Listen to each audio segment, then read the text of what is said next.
Welcome to today's meeting of the Governance and Audit Committee. The first item on the agenda today is election of chair. Are there any nominations, please? Andrew Blackmore. Thank you. Is there a seconder?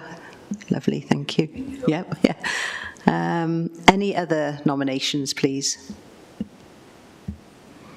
Okay, doesn't seem to be any other nominations, so all in favour? Just show of hands is fine. Yeah, I think that's you back in the chair. Thank you. Okay. There's an echo somewhere. Can we check where people have got their mics off, please? Yeah. Okay. If we could move on then to item 2. Item 2 is appointment of vice chair, and I'm very pleased to state that Tony Easton is willing to stay on as vice chair for the next year. So unless there's any objections, thank you, Tony. And once again for your contribution to the committee. Do you want me to second that one, Chair? Don't take too many holidays. Okay, thank you. Appointment duly noted. I don't think there's need for a vote. No, good. Okay, move on to item 3. Item 3 is apologies for absence. We have a couple of apologies to note. I think I've received apologies from Anne Webb and Colin Prosser. And just to note as well that Rodri Guest, one of our lay members, will be late to this meeting, so hopefully he'll join us in the next 30 minutes or so. Item 4 is the declarations of interest. Do members have any declarations of interest to note at this stage, please? No? Okay, we'll move swiftly on. Item 5 is a public open forum. I've not been advised of any members of the public who wish to make representations to this committee, so we will then move straight on to item 6. Item 6 is to note the action list from the previous meeting. The action list consisted of 2 matters, which I'll just quickly get into.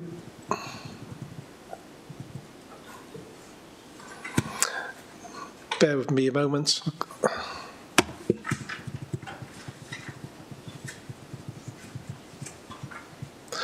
Okay. So, as I said, there were two matters. The first was in relation to our Chief Internal Auditor circulating offline a copy of the draft internal audit plan. That was completed, so that and indeed the proposed final version of the audit plan is on the agenda for this meeting, so that item can be closed. The second item was in relation to advising the leader of our comments back in, I think, April, in respect of the update of the contract procedure rules. So that advice was provided, and we had a follow-up conversation in relation to that matter and came to a satisfactory conclusion, which then allowed the Council to approve that amended report. So that action can also be closed. We'll now move on to item 7. Item 7 is the self-assessment of performance management arrangements report. It's a fairly lengthy paper, but nonetheless quite helpful. And I understand that Richard Jones, our performance and data insight manager, will introduce the paper and may be supported by Hannah Carter as well. So over to you, Richard. Yeah, thank you for that, Chair. Good afternoon, members. So the report provides you with our annual self-assessment of performance management. As a reminder, it's an important report as part of your responsibilities as a committee to seek assurance on the effectiveness of our arrangements. The report has been structured to cover the key elements of our performance framework, which is set out in a bit more detail within Appendix 2 of the report. And broadly, we're covering our wellbeing objectives, which are set within the Community and Corporate Plan, our service business planning process, which is the way our services plan and manage their performance on a 3-year time period, our self-evaluation of our performance, of our objectives and our outcomes as a council, our use of performance data that runs through our performance framework, and our strategic risk management arrangements as well, which you also separately receive. 6-monthly reporting on. For each of the arrangements, we've assessed how well we are doing against some key questions to ensure consistency and hopefully some robustness in our assessment. And for each, we have identified the evidence for how we know the conclusions we've drawn are fair and accurate, and also any planned future actions we intend to take to improve or strengthen our arrangements. In terms of the summary for each arrangement, hopefully point 3.5 gives you a fair overview of some of the key conclusions we've drawn from the assessment. I hope for the committee can see the progress we've made over the last few years to strengthen the arrangements we have to manage performance and risk, through which I think it's also important to note the role the committee has played in the way you supported and challenged us to improve those arrangements as well. But equally, whilst also identifying that the report sets out there's still some areas we would like to strengthen or need to strengthen as well.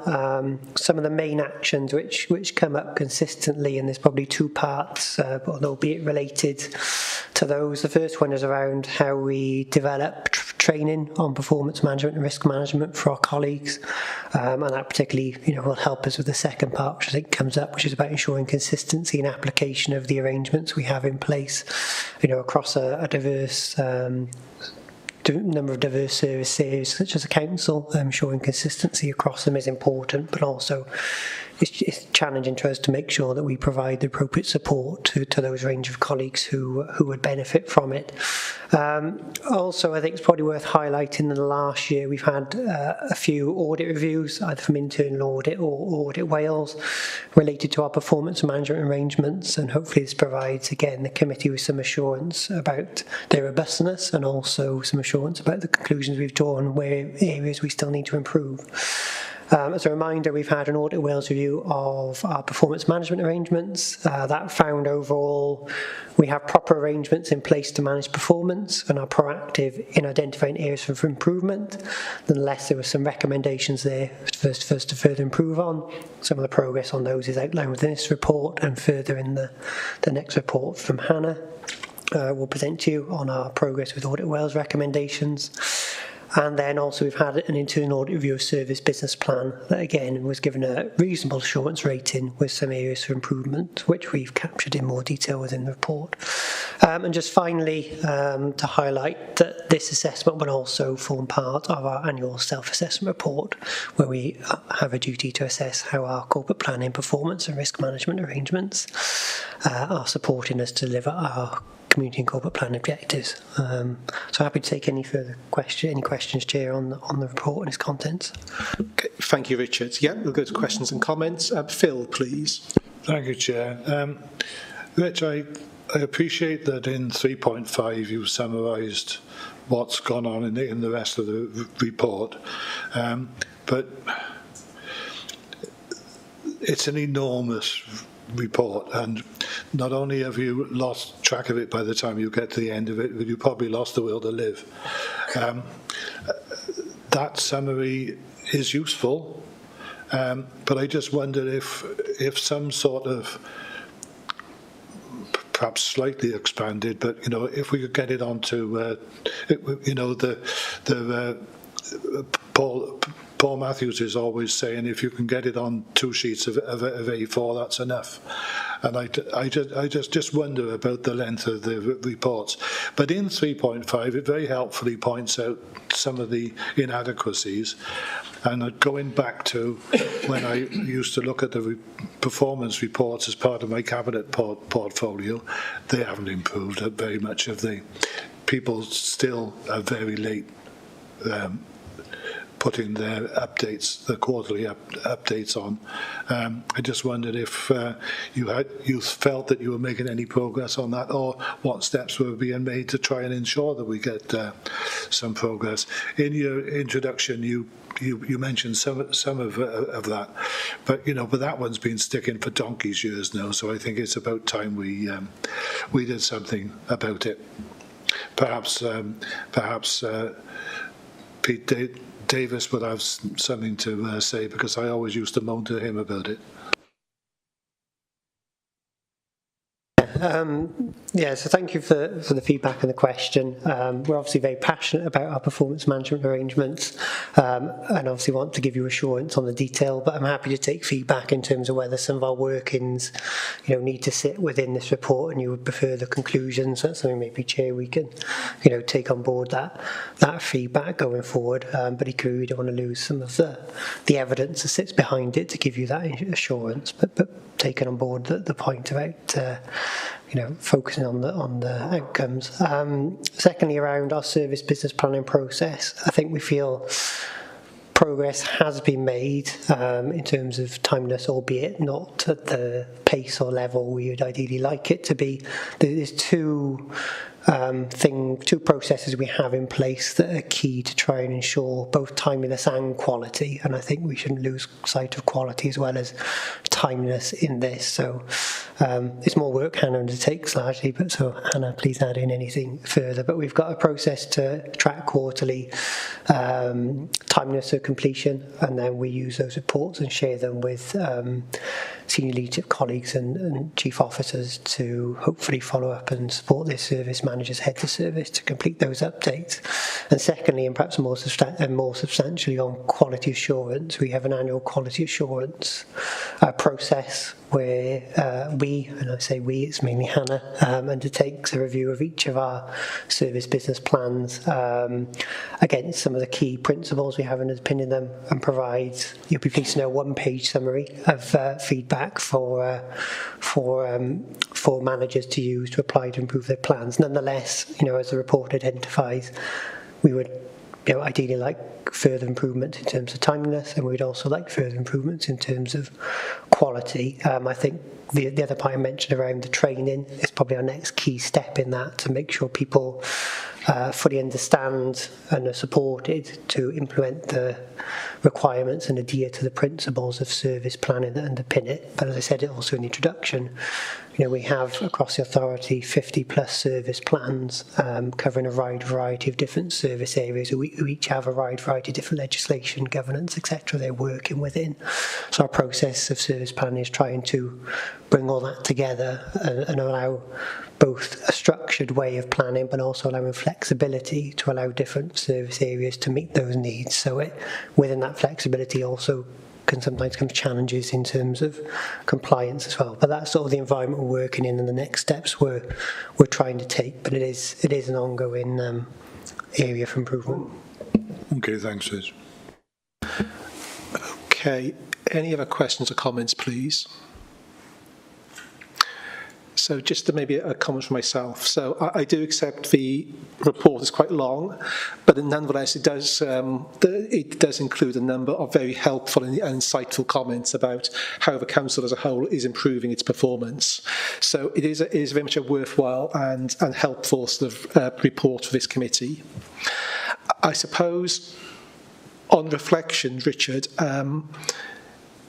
could you maybe confirm that you are overall satisfied with the improvements over the course of the last 12 months that you've seen? Because maybe, and I recognise the report itself, what you've set out there, but also your verbal overlay. But could you say a few more words about your satisfaction of progress made? Really, just picking up on some of the points Phil's made. Yeah, absolutely. So I think if I quickly cover that off across the 5 areas we cover. So in terms of our wellbeing objectives, they've been set now for a couple of years. We've revised our performance measures that support them last year as well. So in terms of arrangements, they're in place and they're guiding some of our other strategic plans, such as service plans. So that is important in terms of clarity of direction for the council. So I'm satisfied with that. In terms of service business plans, I think we've touched upon where we are, so I won't go into too much more detail on those. Self-assessment, again, I think over the last couple of years we've improved our arrangements to support the facilitation of self-assessment. So there's quite an extensive challenge process that goes in to conclude the assessment, support that to make that more balanced, but also trying to make that more focused on impact and outcome and evidence. The the data and improvement, the data we need and evidence to support our findings. Nonetheless, I think, again, an area where we're looking to improve consistency and application of that through the council, not just at the self-assessment report level, which is obviously a corporate level. And equally, for us, it's a continuing process in trying to refine that level of clarity in terms of focus on outcome as well, which this committee has helpfully challenged as well. So that's something we're working on presently. A report coming through to you in a couple of months' time. In terms of use of performance data and information, again, we've made some changes to our performance measurement framework, which I think has helped us focus on outcomes. Nonetheless, I think there's further work we need to do in that respect in terms of understanding, making sure we're always focusing as far as we can on measures that reflect the outcomes on our citizens or of our service user, and making sure that we're using the range of data we hold as a council as effectively as we can. And there's similar recommendations came out of the Audit Wales review of performance data information to that respect. So I think progress made, but certainly further to go there in terms of our use of performance data and information.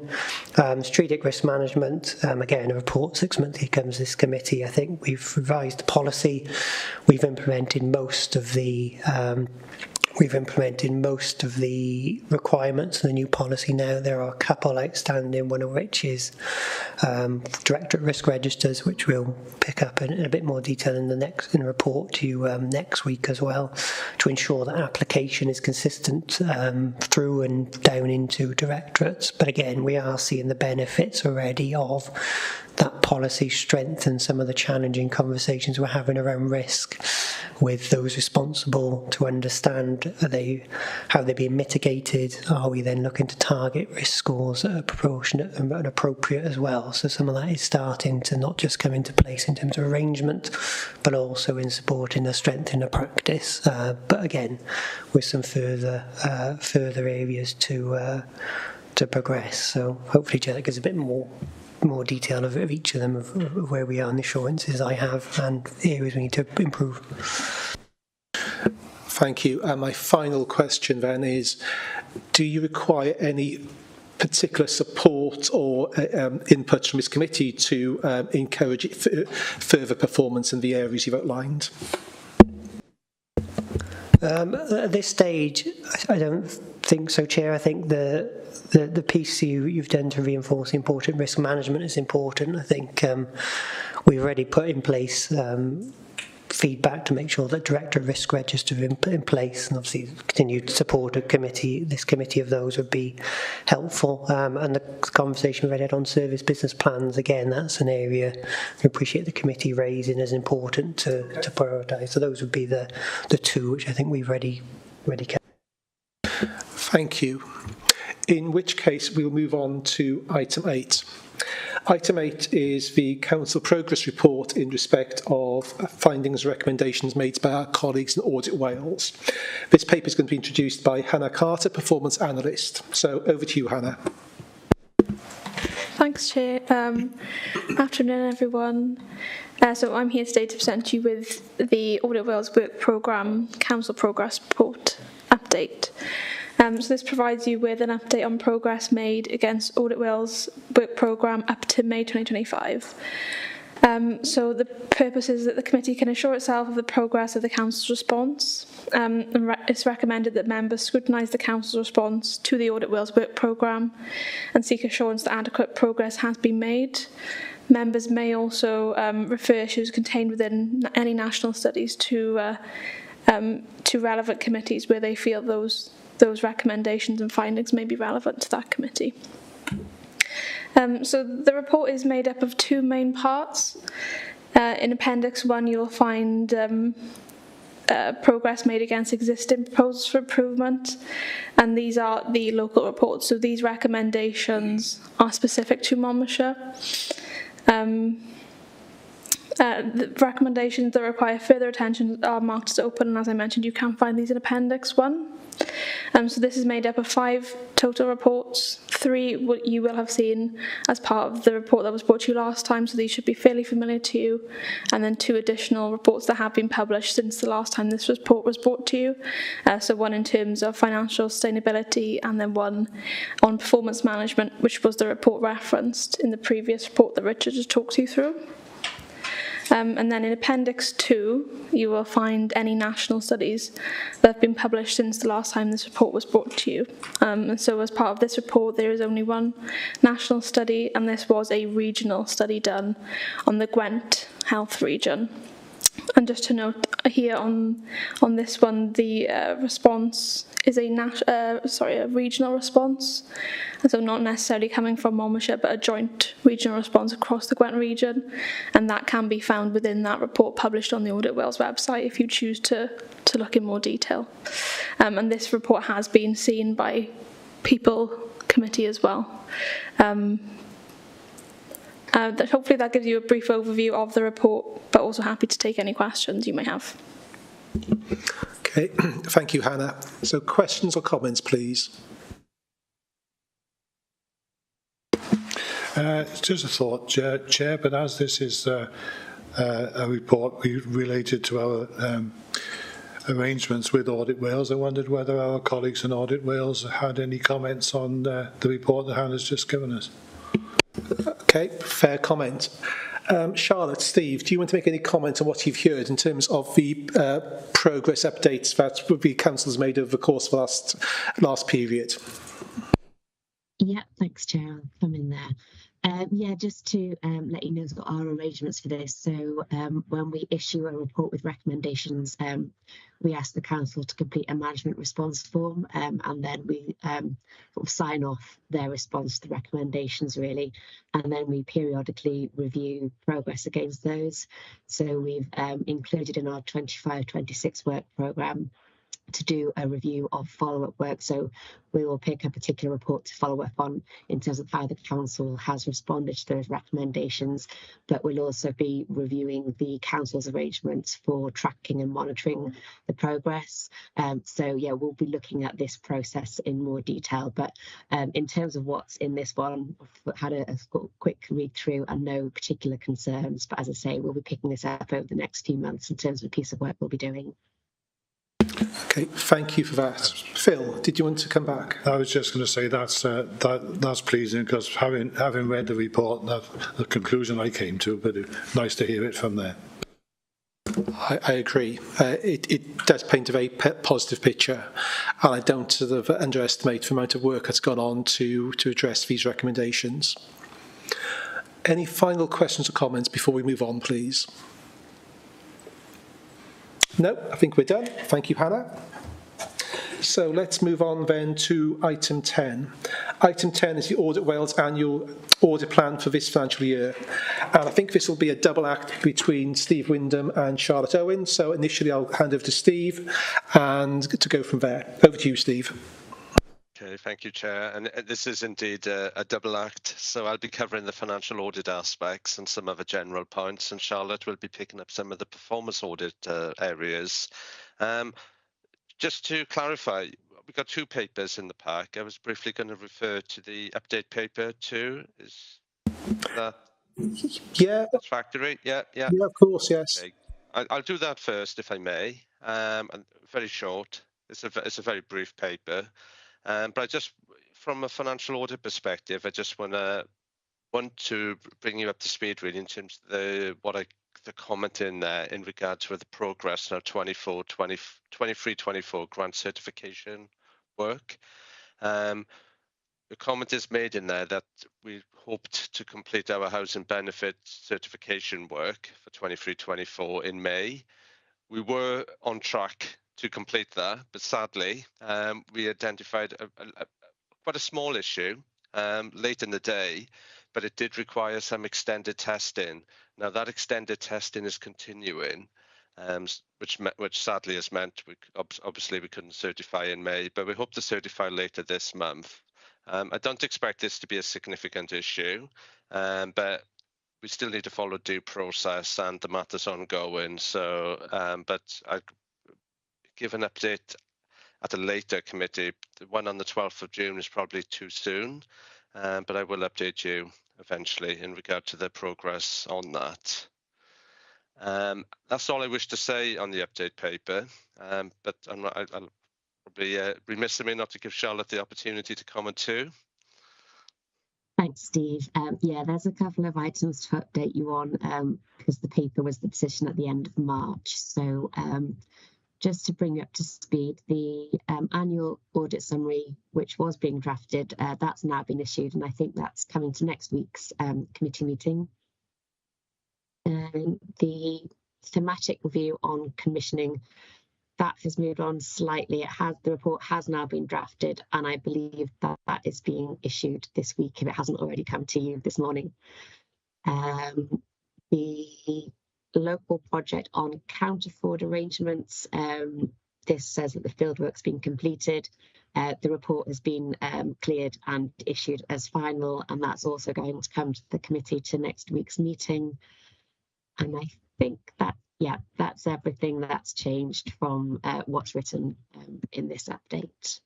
And so I'll pass back over to Steve if you want to sort of start on the audit plan, or very happy to take any questions on this paper first before we move on to the plan. Yeah, let's take questions or comments. My apologies, I misread my agenda. Yes, so thank you for calling that out.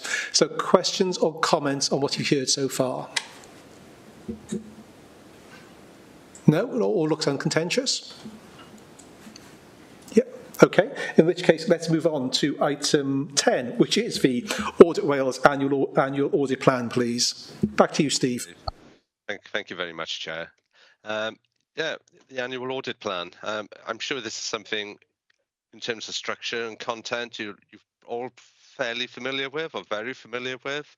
But just as a reminder, it's our annual audit plan. We issue it every year. And it's a composite plan covering financial audit and performance audit. And it basically sets out how we intend to undertake our external audit work over the course of the year, what areas we'll be focusing on, and when we intend to do it. So it's very much the framework in which we work. But I'll again, very similar. I'll take you through the financial audit aspects of the plan, and Charlotte will come in and update you on the performance audit areas. And if there's any questions, of course, we do our very best to answer them.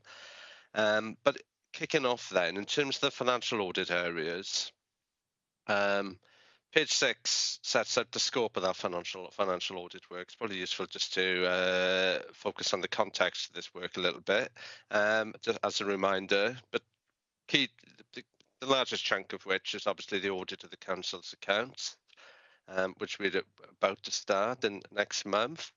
Then we also do some work on the whole of government accounts return, the audit of your 2 charity accounts, also the certification of annual returns and grant claims, including the housing benefits return, which is quite a meaty piece of audit work, and also responding to any correspondence, questions or objections we might have from electors in regard to the accounts.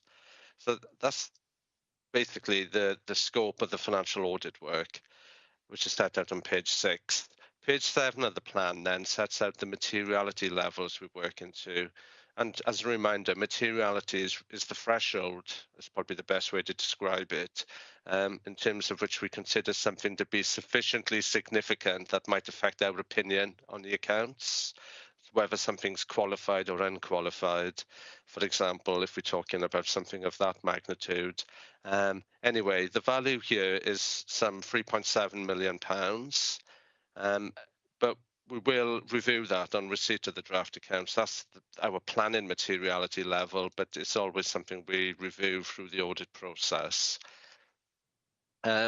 Materiality is a caveat there to that figure, because we set a lower materiality level for 2 areas of the accounts which we consider to be sensitive and material by nature.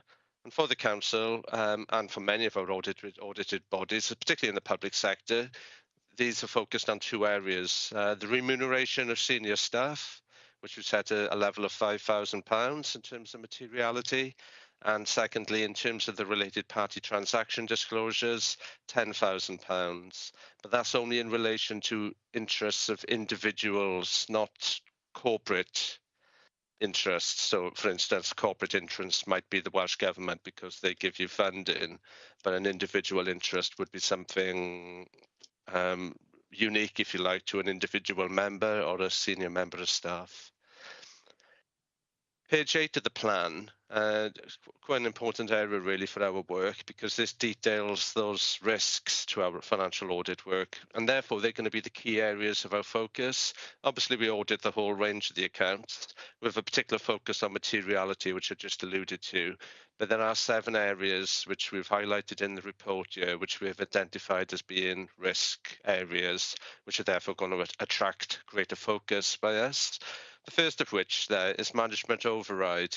Now, I'm sure you've been told this before, but this applies to all our audits. In fact, it applies to all audits because it's something we need to look at by virtue of auditing standards. It's a risk we can't ignore, and it's a risk of, in a sense, manipulation. It's not specific, just to repeat to Monmouth, it applies to all audits, and we need to devise audit tests to mitigate that risk.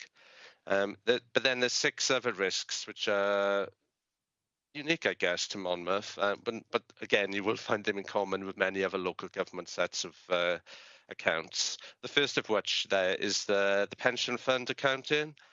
Largely, this is high risk largely because we're talking about a high degree of estimation and very high values. Therefore, it's prone to a degree of error, so therefore it's a key focus of our audit work. Similarly, valuation of land and buildings. Again, very high figures and a high degree of estimation. So in theory, it makes this area of the accounts vulnerable to error. And from my experience, it's often an area we do find errors of quite a large magnitude, just by virtue of the fact we're dealing with high figures and a degree of complexity as well, for that matter. The fourth risk then is senior officer remuneration. The risk here is largely driven, I think, by the fact we're talking about a far lower materiality level. So therefore,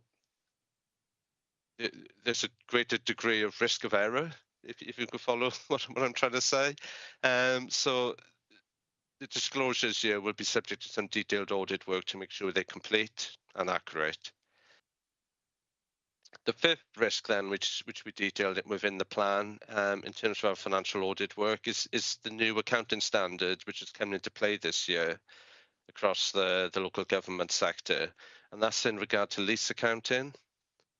This has quite a significant impact on the council's accounts, and our audit work is largely going to be focused in on ensuring that all leases held by the council have been appropriately identified, and secondly, they've been properly accounted for in accordance with the code, the local government code, and the new leasing accounting standard, IFRS 16.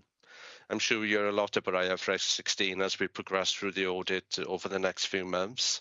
So it will be a key area of our audit work. There's 2 other risks then I just briefly touch upon. First of which is the accounting arrangements concerning the consolidation of the council's interests in the South East Wales Corporate Joint Committee, the City deal, as for simplicity. So we want to sort of track that through really in terms of how that's been accounted for. And finally, as I've already alluded to, the final risk there relates to related party transactions. Again, it's a sensitive area, lower materiality, so I will work be focusing on those disclosures are complete and accurate. Page 14 of the plan then refers to the timetable of our work. In terms of the financial audit work, all our planning work is complete. We're ready to go really in terms of commencing our audit. So we're waiting receipt of the final account, the draft accounts rather, at the end of this month. And then we'll be commencing our audit on the 1st of July. The next section refers to performance audits. It's probably quite appropriate for me to hand over to Charlotte at this point. Thanks, Steve. Yeah, I'll just quickly run you through this. So pages 15 and 16 basically set out the legislative basis for our work in performance audit, that being proper arrangements and the Wellbeing of Future Generations Act. Then page 17 sets out our proposed work over the next 12 months. So there will be a thematic review across all 22 councils looking at workforce pressures. The project brief for that is likely to be issued quite soon. The other proposed work set out there is a review of disabled facilities grants. That's likely to be undertaken across 10 of the South Wales councils. As I mentioned on the last agenda item, we're also doing a follow-up of previous audit work and the arrangements to monitor those, and also potentially a review of cybersecurity arrangements. Other than the workforce pressures work, which is likely to take place over the next 4 to 6 months, the timetables for the other work is still to be determined, and we'll update the council on the potential timing for those through our regular liaison meetings, and agree a suitable time to come in to do those between now and next June. Yeah, I think that's everything for the performance audit section. Okay, thank you, Steve. Thank you, Charlotte. I'll go to questions and comments from members, but I'd like to ask a question of John Davis. So just want to give John a heads up. Over to you, Phil, in the first instance, please. Just a quick, well, actually there was two, but the second one was the question for John Davis about the timetable, so you can ask that. Just something you said, Steve, just made me think. You said about potential questions from members of the public, or voters, was what you said. Is that a common thing? Do you get lots of that, or I was just curious when you said it.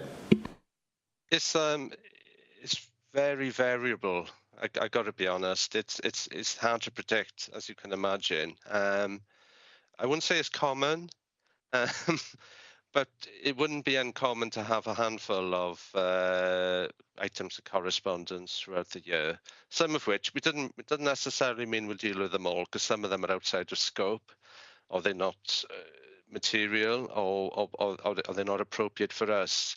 But yes, it's very likely we will have some correspondence, but it's very difficult to predict the scale of that and indeed the subject matter. Okay, thanks. Steve, you have your hand up. Did you want to come in on another point? I did, actually. It was just to wrap up the plan, but it is very brief. It's just to refer to page 18, which refers to the audit fee, and the estimated audit fee, I should stress, because it is an estimated fee, which reports a small reduction in estimate compared to what we report in terms of the actual fee from last year.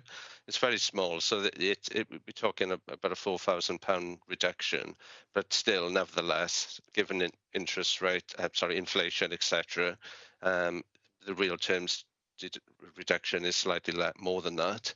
And also page 21 of the plan refers to the key members of the team. And just to say, really, there's good consistency in the team, I think it's fair to say, which is obviously good news for the council and good news for us. The only change is that I've replaced Rachel Freitag as the financial audit manager, but I've got previous experience at Monmouthshire, so hopefully that's not to the detriment of the audit. Well, I hope not. But anyway, I just wanted to wrap up, Chair, the final content of the plan, really. Thank you. Yes, I'm glad you mentioned the audit fee. Note the minor reduction, but it's still a very large number, which will interest all members present. John, so you've heard Audit Wales talk about the timetable for the audit of the council's accounts, and I understand that the draft accounts and working papers are due by the end of this month. So could you say a few words in terms of how well positioned you are in terms of meeting that timetable, please? Yeah, afternoon, everyone. Jonathan Davis, Head of Finance. Yeah, thanks, Steve, for running through those. I think the areas that you picked up are probably the ones that have caused us the most headaches over the past 4 to 8 weeks since the period and financial year ended. We have made good progress. I think probably the only one outstanding that is requiring some additional work is in terms of leasing. And that's not to be unexpected given it's a new standard. There's a lot of data collation needed in terms of some of the arrangements we have across the council in terms of some of our leases, both formally and informally. But we are coming to conclusion on that, and colleagues at Audit Wales have already been helpful in aiding us in some of the work that sits within that. So outside of those areas, we have completed our data work, so it's just bringing that together now in the explanatory notes. As things stand, Chair, we're not envisaging any issues in handing over the set of accounts at the end of the month. That being said, there are things where we are still awaiting some items from external bodies, such as the CJC city deal. So we'll keep pressing for those, but inevitably there will be some time pressures towards the end of the month to bring everything together. But no signs of any issues at the moment, Chair. Thank you for that. Just as a follow-on, in previous meetings we have touched upon resourcing within the finance team and your proposal to revise the structure and recruit additional personnel. Maybe an opportune moment to ask where you are with that, please. Thanks, Chair. So we've successfully recruited one member of staff since we last touched upon the subject at committee, which has helped us considerably through the year-end period, through April as well. So that's pleasing. We will have 2 further posts going out for advert very shortly, just going through the HR process on those. So yeah, I think all being well, we will have further people in post. It won't be in time to help in the remaining 4 weeks before we hand over, but certainly in place to help us through the audit period and the field work that Audit Wales will be doing come July. So hopefully that gives an update, Chair. It does, and thank you. I suppose the committee's concern is that you are adequately resourced in order to meet the timetable, because we do fully acknowledge how pressurised it is for you and the team, and we want to ensure that you have sufficient resources to discharge responsibilities safely. Okay. If I could ask one follow-up question of Steve before going to members. What's the timetable for certifying the accounts? Can you remind me when you expect your audit to conclude, and at what point do you expect to certify the accounts, please? Yes, the deadline is shifted forward this year. Last year, members will recall, it was the end of November. Now it's shifted forward a month to the end of October, so which is in tune really with what we're trying to achieve more widely in terms of bringing things back on track. But that's, I'm confident we'll achieve that deadline. It will be more of a challenge, lopping a month off the timetable. You'd expect it to do so, but I'm sure we'll achieve that. So we'll be reporting back to this committee at the end of October, ready for certification. Thank you. That does sound quite ambitious. I wish you luck, and I made the note that you are confident in delivering to that timetable. So we will hold you to account if it fails to do that. Move on. Back and bite me, I'm sure. Yeah. Not anyway. I'm sure. Fingers crossed. Move on to questions. Sarah, please. Thank you. One for Steve and Charlotte, really. I very much welcome your proposal to examine disabled facilities grants. What's the likely timescale for that, and when might we expect a report on which to base any service improvements? Thank you for that question. We're scoping the work at the moment. We're in the process of setting up some scoping interviews just to understand what some of those key challenges are at individual councils. The plan at the moment is probably that the fieldwork would take place in Q4. So we probably wouldn't be reporting on this till probably coming to committee around this time next year, realistically. I think we'd look to get the work done March, reporting in April, and then clearance. So yeah, it's probably going to be May or June before we are seeing this come through to committee. So it's quite a way off at the moment, I'm afraid. Thank you. Okay, any further questions or comments, please? No, I think we're good, so we can note those papers. Thank you, Charlotte. Thank you, Steve. We'll move on to item 11. Item 11 is the first of 3 papers from our Acting Chief Internal Auditor, Jan Furtek, the first being the internal audit plan for this financial year. So over to you to introduce the paper, please. Thank you, Chair. So this report aims to inform members of the Governance and Audit Committee of the work to be undertaken by the internal audit team at an operational level during 2025 and 26. So this has been put together through a planning process which takes account of all possible systems, processes, sections and establishments that could possibly be audited within Monmouthshire. So that's called our audit universe. This includes all services, activities and functions within the council commissions and or delivers itself, either via third party or via collaborative and partnership arrangements. The key parts of this process involve an annual review of the corporate risk register and consultation with the strategic leadership team, chief officers and heads of service across the authority, inviting them to highlight any emerging or changing risk profiles within their areas. The financial position of the council has also been considered when developing the audit plan. So consideration is given to over 300 possible areas to audit across all services, which are then risk assessed and allocated to high, medium or low risk. An allocation of time is included within the plan for reactive work and special investigations where the team might receive allegations of fraud, theft, non-compliance. The plan also needs to be flexible to respond to the changes to risk profiles and developments throughout the year, and the audit management team will continue to monitor that situation. So for 25-26, the total available days within the internal audit team was 1,295. That's based on 5 full-time equivalent auditors in post for the full year. That is our current establishment. An allowance for leave, sickness, training, management time and administration is deducted to give a total number of operational audit days within the year, and that amounts to 791 audit days. 70 of those audit days are put then aside for any special investigations and reactive work. So historically, the time allocated to this reactive work and special investigations has usually been a pressure point, especially if any intensive investigations is required.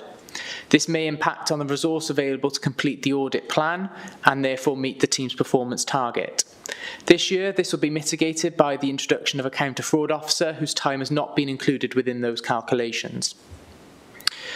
It was noted that if the Internal Audit Service were able to complete a review of each of the areas which had either not been audited or were due an audit review within the 25-26 plan, the required resource would account to around 4,282 audit days, which is more than 5 times the current capacity of the team.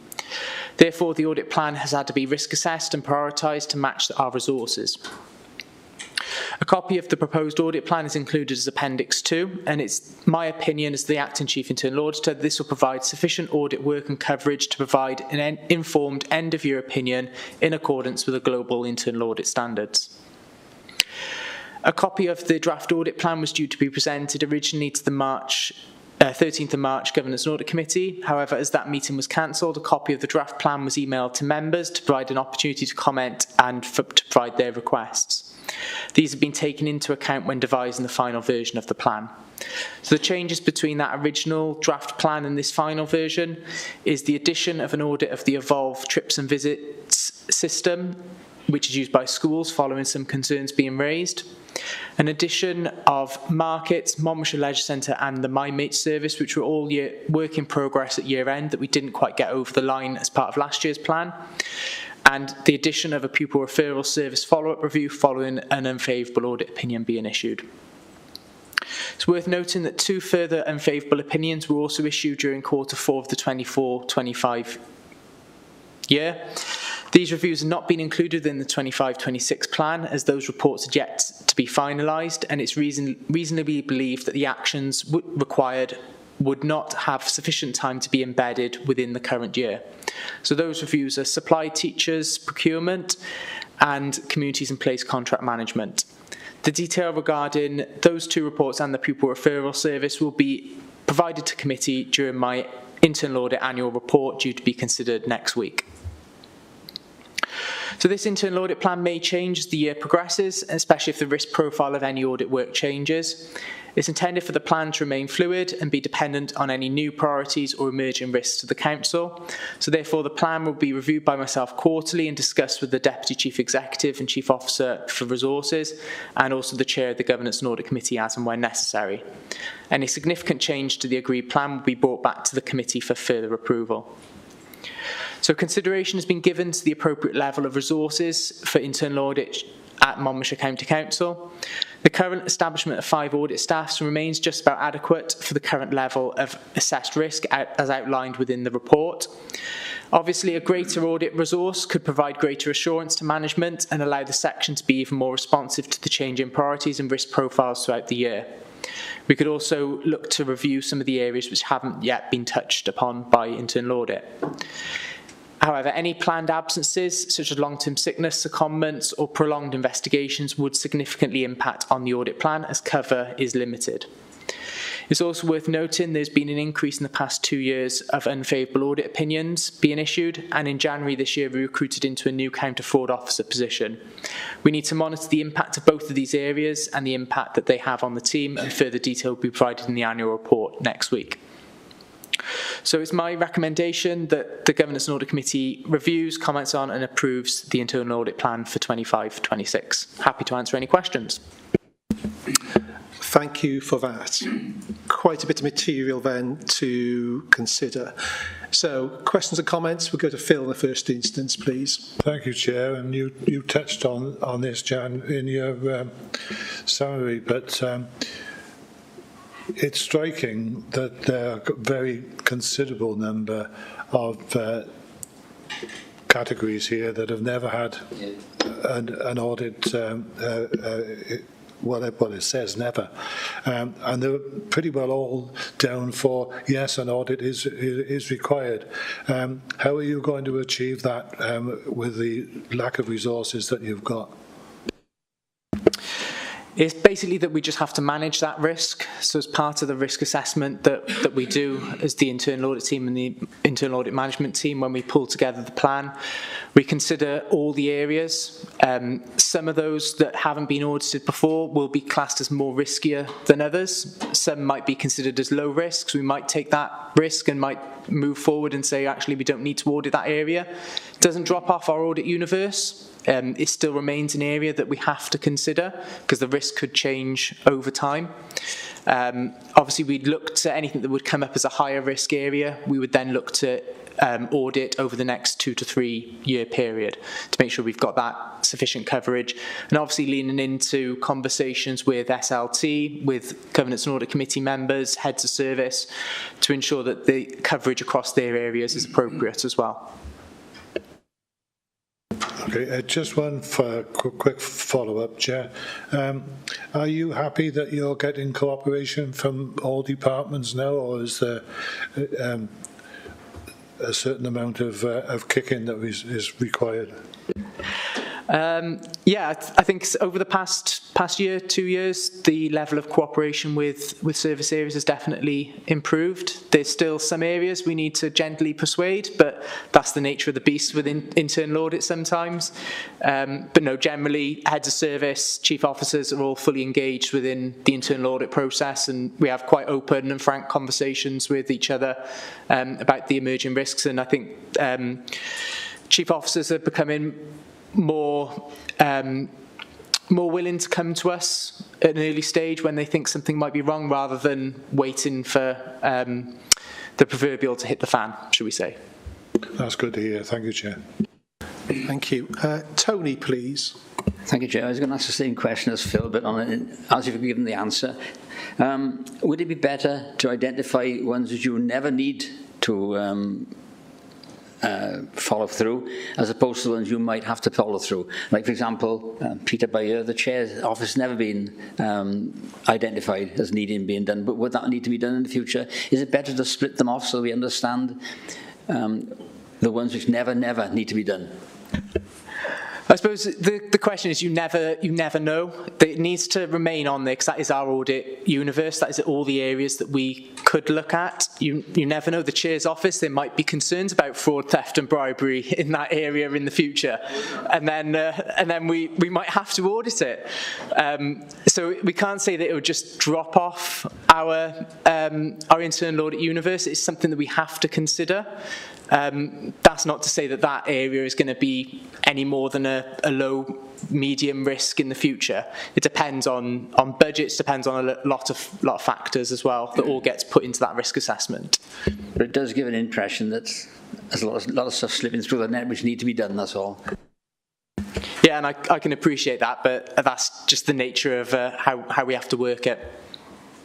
Thank you. We'll go to John first, and then Peter. John, over to you, please. Yeah, thank you, Chair. Just a couple of items, really, that I am concerned about with the internal audit operation. If we look at 319, where you say you've got 5 staff remaining and just about adequate, that sort of worries me a little. Is it adequate? Is it enough? Do you need more? Certainly, if you look at some of our operations with the staff that we have, they have a lot of work to do, and I don't think you can afford to lose anybody from within the audit team by overworking or overloading those people, really. So that was one item. And the other item was that the risk area of the supply teachers and the procurement is obviously a large figure, and where we've got schools which are in deficit. I just wondered whether that should be a higher priority than high, because it is an issue as far as Monmouthshire County Council are concerned. Yeah, thank you, John. So I'll take the second point first. So in terms of the supply teachers, further detail will be provided to the next committee meeting regarding that review. So we have just audited it. It did get an unfavourable audit opinion. It's worth noting that we didn't have any cause for concern with regards to safeguards and arrangements with that. So obviously that was a tick, but there was sufficient concerns regarding procurement that we issued an unfavourable audit opinion. But like I said, the details for that will come to next committee meetings. So that's probably better to discuss it then, but obviously the follow-up review will be classed as a high risk because it's already had an unfavourable review. In terms of internal audit resource, I'm never going to say no to more resource in the team, but we've got to balance that up against available budget across the council to ensure that we've got sufficient coverage. As I said, I believe it's just about adequate that we've got that audit coverage across the council. Obviously, any long-term absences, if any of the team were to resign, then we would be in a bit of an issue that we need to consider. So but we do have options. We could buy in external resource from alternative companies. We obviously recruit into any vacant posts. We do have a full staffing complement at the moment, and I hope that none of the team are looking to leave. But obviously, if that did happen, that's obviously a conversation that we need to have and we need to work through. So just to follow up on that important point raised by John, I accept resourcing is tight, and we are operating within a financial envelope which is quite challenging. Clearly, if the resource profile changes in the course of a year due to, for example, people leaving, moving on, or sickness, clearly you'll bring that matter straight back to the committee for us to take a view on. And If you, as a consequence of that, there needs to be adjustments to the annual audit plan, I think this committee will be very interested in terms of understanding whether your risk appetite is being adjusted upwards. Therefore, doing sort of you're taking a different view of risk appetite in then determining your audit plan. We need to understand that very clearly, and then, as appropriate, make representations to management as well as the council. Is that understood, Jan? Yeah, of course, Chair. Yeah, and as with all the audits that we do, obviously we risk profile them. We try and complete the high risk audits first. Obviously it depends on timescales for the individual audits and the service areas when they can accommodate a review, but we try and get the high risk ones done as quickly as we can throughout the year.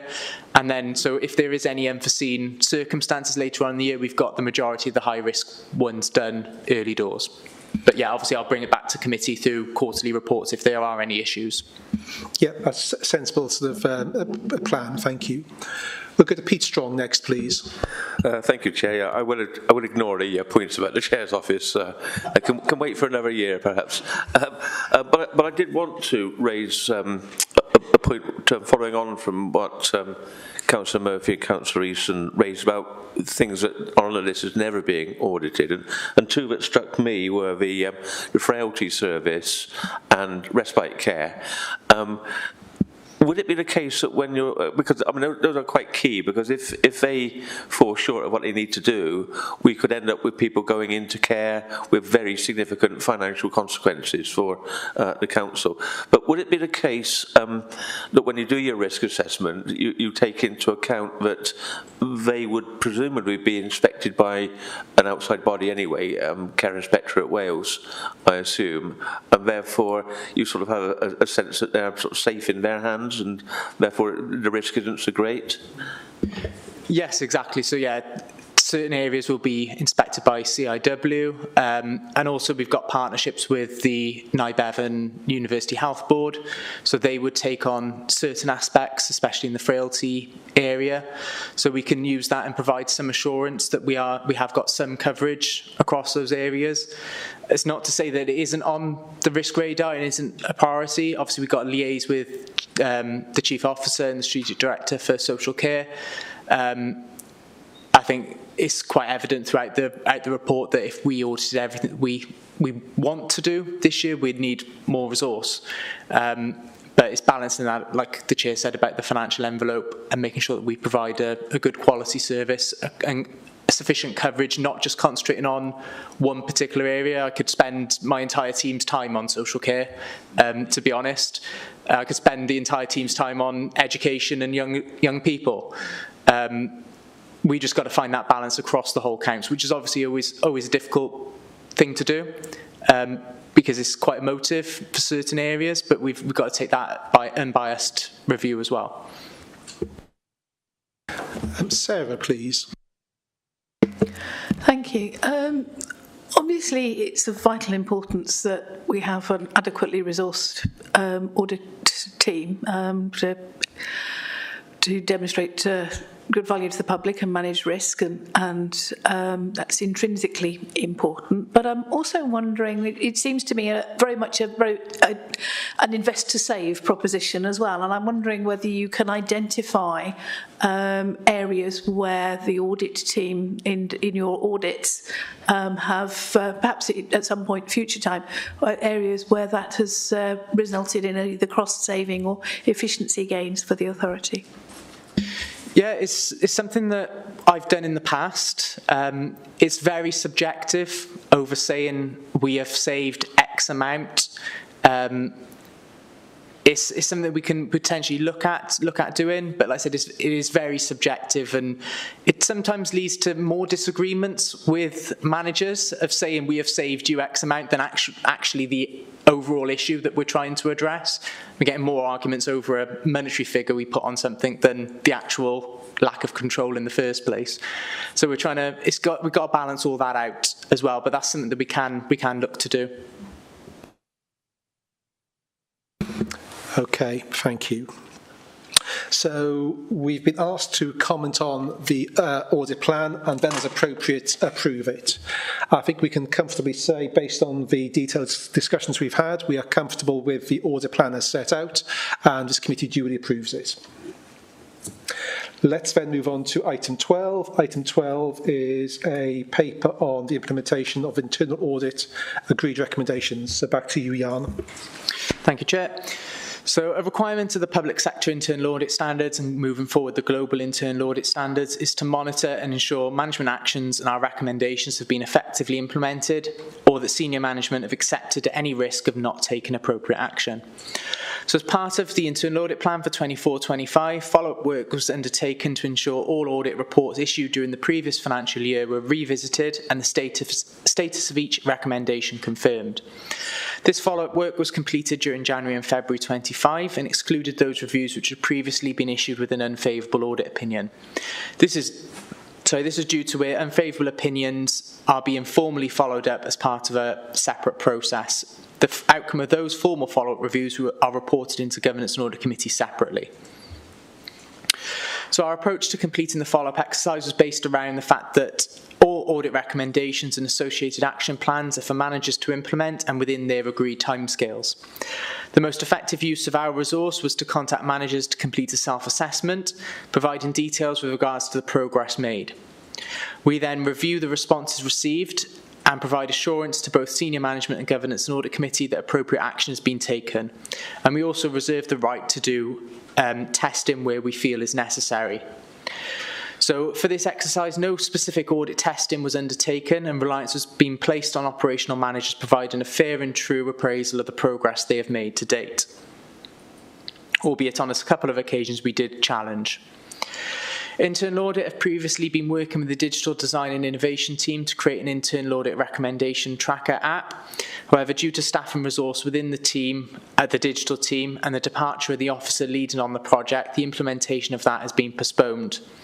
This will be further considered as part of our internal audit quality and assurance and improvement programme. So the internal audit team issued 141 recommendations during the 23-24 year, and Table 1 of the report provides an overall summary. Overall, it's pleasing to report that 96% of our recommendations had either been fully or partially implemented, and that was a considerable improvement from 84% in the previous year. A total of 42 of those recommendations were partially implemented. Manager provided details of the action taken to date along with revised implementation dates. The responses received provide a good level of assurance that the risks identified were being mitigated and full implementation will still take place within a reasonable time frame. The audit recommendation was stated as not being implemented. The reasons for those delays were reviewed by the audit team and new target dates for implementation confirmed by managers. The Table 2 in the report outlines expected timescales involved, and by the end of this calendar year, all those recommendations should have been implemented, and it was believed that that would be reasonable based on the actions required.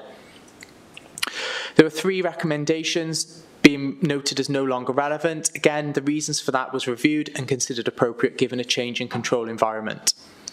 So this report has also been considered by the Council's Strategic Leadership Team in March 25 to ensure that Chief Officers were aware of the recommendations which may be outstanding within their portfolios, and the Chief Executive has asked all Chief Officers to review the report and to satisfy themselves that appropriate action is being taken.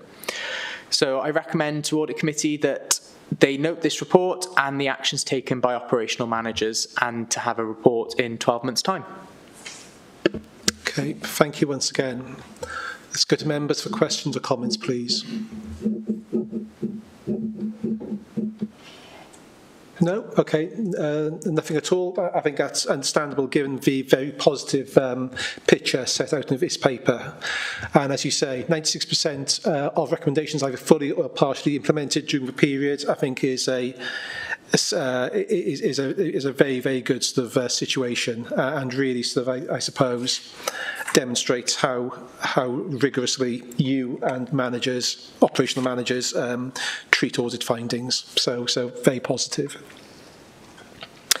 If we then could move on to item 13. Item 13 is the Internal Audit Charter, Mandate and Strategy. If you could take us through these documents carefully, please, because there's a lot of material here. Thank you, Chair. Yeah, so this report is to inform members of the committee of the internal audit mandate, the updated internal audit charter and our new internal audit strategy, which have all been written in line with the expectations of the global internal audit standards, the application note, global internal audit standards in the UK public sector, and the code of practice for the governance of internal audit in UK local government. So following a discussion with the Council's monitoring officer, I'm now asking that the second recommendation is changed slightly in that the committee endorses the charter and the strategy document for later approval by Cabinet. So the global internal audit standards came into force... I'm sorry, on that point, could you explain why for the committee's benefit, please? Of course, yeah, so the monitoring officer believes that as the document is the strategy for internal audit, that sits now with Cabinet for approval, as they are the overseeing body and they have overall approval rights as per the Council's constitution. In other local government, it's normally the Governance and Audit Committee that would approve these documents, and that's what I believe is happening elsewhere across Wales. This internal audit strategy is a new document, so that hasn't yet been gone through many governance and audit committees. But like I said, the monitoring officer believes that the decision point would be Cabinet rather than Governance and Audit Committee. Thank you for that very clear explanation. As you pointed out, the proposed approach to being taken by this council is inconsistent with other local authorities. I'm pretty relaxed over where we are, but I want to check members whether they have a view on what the monitoring officer is advising us, and if so, what are your thoughts, please?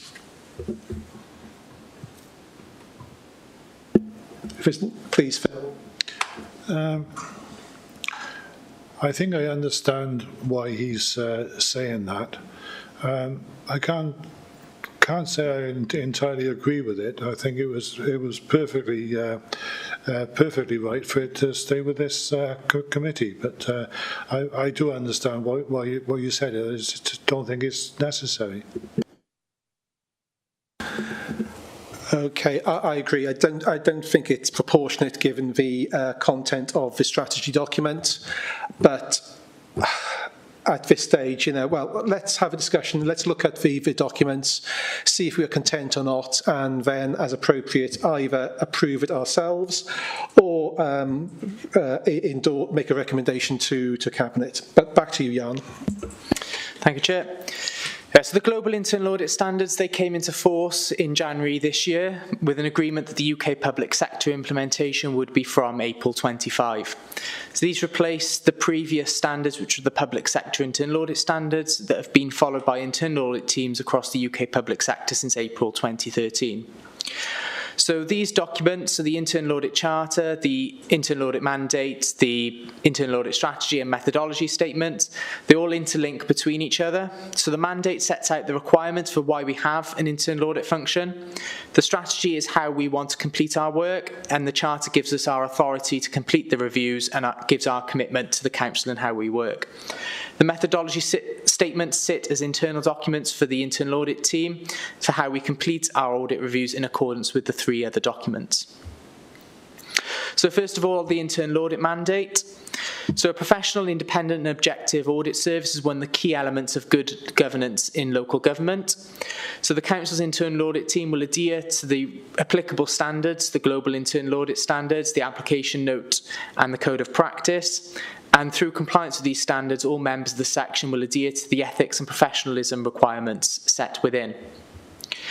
So Monmouthshire County Council's internal audit mandate is found within the Accounts and Audit Wales Regulations 2014, which states that a relevant body, being the Council, must maintain an adequate and effective system of internal audit for its accounting records and its system of internal control. So that's Part 3, Regulation 7.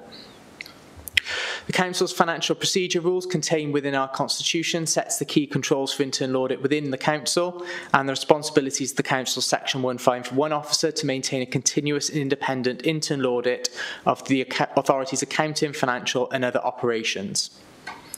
The Internal Audit Functions Authority is created by its direct reporting relationship to this committee, which has free and unrestricted access. The Local Government and Elections Wales Act 2021 also requires the appointment of a Governance and Audit Committee, including lay members, to oversee the authority's internal and external audit arrangements. So that sets out the mandate as to why we have an internal audit function. So the Internal Audit Charter, which can be seen as Appendix 1, so that report, the aim of that is to make members of the Governance and Audit Committee aware of the revised Charter in order to make a decision to endorse. The Monmouthshire Internal Audit Charter has been based on the public sector model charter provided by the Institute of Internal Auditors, but amended and expanded to suit the operations and the requirements of Monmouthshire. The purpose of the Charter is to define what internal audit is in Monmouthshire and to explain its purpose, authority and responsibility. Internal audit has specific responsibilities and rights of access to people and documents written into the Council's financial procedure rules, which are included within the Charter, along with our objectives, roles and responsibilities. It also demonstrates how we can achieve organisational independence. The expectations and responsibilities of the Chief Internal Auditor are also included within the document. The Charter reinforces the point that internal audit provides assurance to members and senior management, and we should not be involved in operational matters of service delivery. It reflects the requirements of the standards for the Chief Internal Auditor to disclose any interference experience in determining the scope of our work, or how we perform our work, or communicate results, and how any implications of that would be reported into the committee. Similarly, any roles and responsibilities assigned to myself beyond the scope of internal audit work should be disclosed to the committee and the implementations discussed. I do not have any roles and responsibilities other than internal audit currently. So the expectation of how internal audit will approach their work in terms of due professional care, integrity, independence, impartiality is written into the Charter, and the work is delivered through an audit strategy, methodology and annual audit plan. The reporting and quality assurance processes are also included, along with our relationships with the other stakeholders across the Council. Dealing with fraud and irregularities is an important part of what the internal audit team does in order to safeguard public sector money. And it's important to include this aspect of work within our Charter. The intention is to maintain the Charter as a working document which from time to time will need to be reviewed and refreshed. So this document will be presented for review every 3 years by myself to both the Strategic Leadership Team and the Governance and Audit Committee for approval, and as and when required if any major changes happen. So internal audit strategy, which is Appendix 2. So standard 9.2 of the new global internal audit standards requires the Chief Audit Executive or Chief Internal Auditor to develop and implement a strategy for the internal audit function to ensure we support the strategic objectives and successes of the organisation. An internal audit strategy is a plan of action designed to achieve long-term or overall objectives, and the strategy must include a vision, strategic objectives and supporting initiatives for the team. The internal audit strategy helps guide our function for the fulfilment of our mandate. So as I said, the requirement to have this strategy is new and is a part of a move towards the global internal audit standards. The strategy aims to ensure accountability and transparency and effective use of resources. It provides a structured approach for identifying, assessing and managing our risk, ensuring its compliance with any relevant laws, regulations and policies. So as our Monmouthshire audit team, our vision is to safeguard public resources, support good governance, be a trusted advisor, drive innovation, enhance public trust and inspire internal auditors within the team. So we do this by delivering insightful recommendations, ensuring compliance with regulations and being instrumental in shaping a council that operates with transparency, efficiency and relentless commitment to serving its community. It's therefore recommended that the Council note the internal audit mandate in our methodology statements and that the Council endorse the Charter and strategy for further approval by Cabinet. So happy to answer any questions. Thank you for that. So members, do you have any questions or comments, please? Tony. Yeah, just to go back to the introduction where you said that it's got to go to the Cabinet for full approval. At the end of this document, this has got to be signed off by yourself, yourself and the chief executive and deputy chief executive. So surely that overrides anything you go to cabinet for. But I also go back to the recommendation. I can't find them. It's here somewhere, where it talks about British laws. Is it Scottish as well? And where does the Welsh Government and where does the Wales Audit Office fit in with all this? Where are they all linked in together? So in terms of, we obviously wouldn't be applicable to Scottish laws. It would be compliant with laws for laws that cover England and Wales, and laws that cover Wales solely through Welsh Government. So one of those being the Accounts and Audit Wales regulations, which sets out the requirement for the internal audit function here. So we have to ensure that we comply with all relevant laws. So that would have that coverage. In terms of external audit, that's a different matter. So we're solely concentrating on internal audit function with this. Obviously, we do liaise with external audit. I believe there's a section in the charter that says how we liaise with external audit and the assurance that we can provide to them and they can provide to us in return where necessary. But yeah, it's more of an internal document than external. So do we approve it or do we acknowledge it? So the last section of the report was obviously written before the advice that was given from the monitoring officer, so that might have to change judging by the decision of committee today and whether you endorse it or whether you approve it, or whether I take it through cabinet. But happy either way. Glad you are. Okay, can I go to Steve first, and then I'll go to you, Phil. Steve, over to you. It's just a very quick comment, really, just to sort of add a bit more colour, really, to what was just said. Yeah, we do liaise, just to confirm that, and we did so as part of our planning work. Our audit plan is part of our discussions, really, in terms of identifying risk. As part of that process, we had a meeting with internal audit, and we'll continue to do so as we go through the accounts process. So just to sort of endorse and support that comment, and just to say, really, we don't rely rather on internal audit work as such, but what we do is use internal audit's work and knowledge to inform our own work. So we'll refer to internal audit reports. If there's issues in there we think we should follow up on, we'll do so. So it's a good source of intelligence. I just thought that might be helpful, really, just to explain how we interact and just add a bit more sort of colour in regard to that. And also, it'll help inform in some of our performance audit work as well. If we pick up intelligence from internal audit, I'm sure it will shape our sort of risk assessment in terms of what we look at in terms of our performance audit work too. So it is quite a close process in terms of how we intermesh, but we're not in each other's pockets either, really. We act quite independently. Thank you, Steve. That was helpful.